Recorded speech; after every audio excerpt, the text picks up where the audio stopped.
Hey guys, welcome back to RavenHawkTech. In video 3, which is the final episode of Drunk Bites for now, we're going to be discussing the cloud and is it actually secure?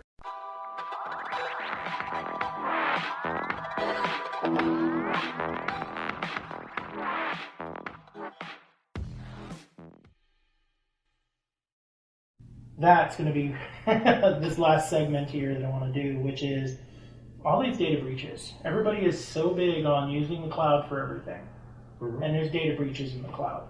But the cloud is secure, supposedly. No, it's not. I said supposedly. Like the cloud, certainly you hear, I hear every other week about people exploiting Amazon AWS buckets to basically gain access to remote directories that have no password. And a lot of these cloud security issues just come down to misconfiguration, that the security tools are put in place by Amazon or Google, but people just fail to use them because they don't read the full documentation when they're implementing their environments. And it's just coming down to educating people and explaining to them the capabilities of the security technology with the products they use, so that they have a full understanding that there are methods and protocols in place that can keep their data secure. It's just the implementation and learning curve is what it comes down to. And cloud-based technologies, it's not a new concept, and it's been around for a while now. So it's on the IT professionals and the security professionals to make sure that these devices are implemented, and it's on the small companies out there that use them, rely on these, to have some type of understanding of what's out there, what exists, or at least be able to get in touch with someone who does. So it is a niche in terms of a profession. But even that they're already doing where people think that, I can buy all this stuff from the cloud and get the support from the cloud, so why do I need an IT department? Well, the thing is the cloud, your hardware is running all the time, but you don't necessarily have the support to, build it out to what you need. They have it where, I can pay somebody on the get-go to set it up, but a lot of the things that I've been seeing is, which is basically, I don't know if you've heard of this one, but cattle versus pet.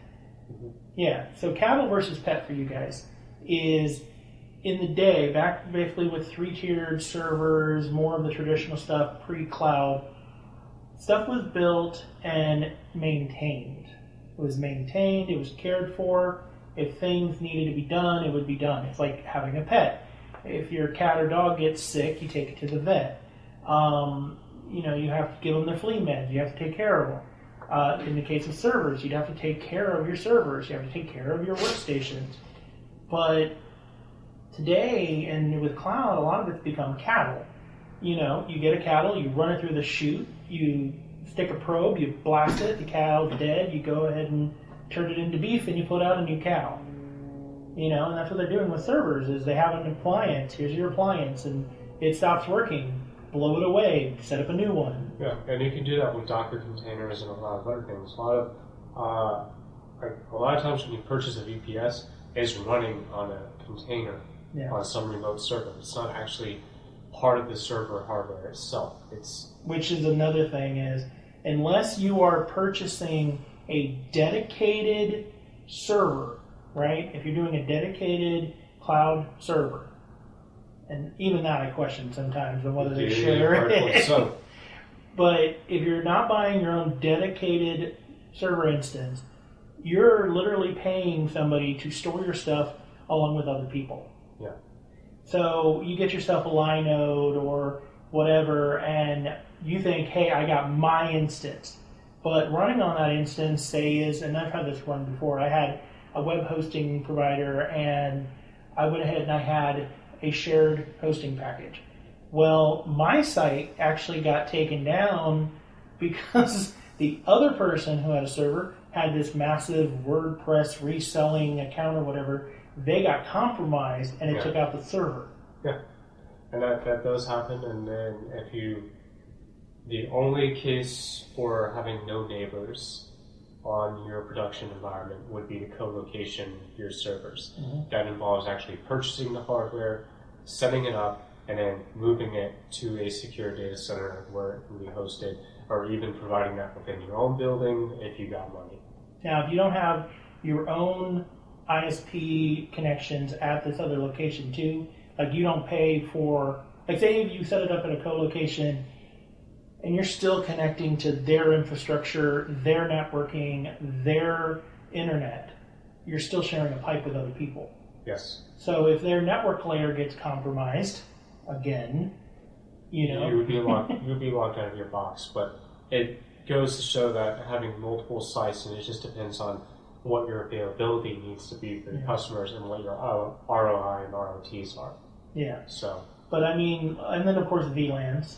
Everybody, you know, there's a secured VLAN you can do to a certain point, but a lot of people say that VLANs are secure.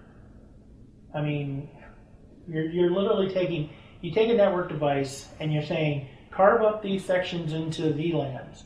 These are virtual little segments that are on here, and they have each of their little routing, and they have each of their little IPs, but they're running on a device that has communication with all of them. Mm-hmm. If that device gets compromised, what's to stop somebody from hopping through? Exactly. Once you have root on the VLAN host, the KVM, or whatever it may be, then essentially you own the server. I mean, that's what happened during the Nordic breach. But what happens is people, you know, they run their malware on something, and malware nowadays is becoming virtual aware. Mm-hmm. So it knows when it's running in a virtual environment, and it knows exactly what kind of privilege escalation commands it needs to do remote code execution on the root KVM operating system in order to gain root access to the box. Which is actually why VMware killed one of their connection. It had a more direct communication from the VM to the host. Yes. And what was that? VMIC, I think it was called, or whatever. Or it was something like that. If I remember it, or remember to look it up, I'll put it on the screen or in the description. But they killed that. So when you go and you deploy your VMware agent, you don't get that option anymore. Like I said, this is RavenHawkTech. I'm going to be putting out more videos, kind of working on some hopefully this week. And we're going to be doing more together soon anyway. And my office, if you can see from this video clip here, has been a mess. So I'm still working on that. My fiance doesn't think that it's actually getting clean. You know that, right? No. Hey, you can't even sit. Yeah. Like last time I went over here, I think I had to sit on top of the case. That sounds about right. I'm not kidding. Hey, I have a folding chair in there now. Whoa, yeah, I know. All right, guys. Hey, see you next time. Ninja.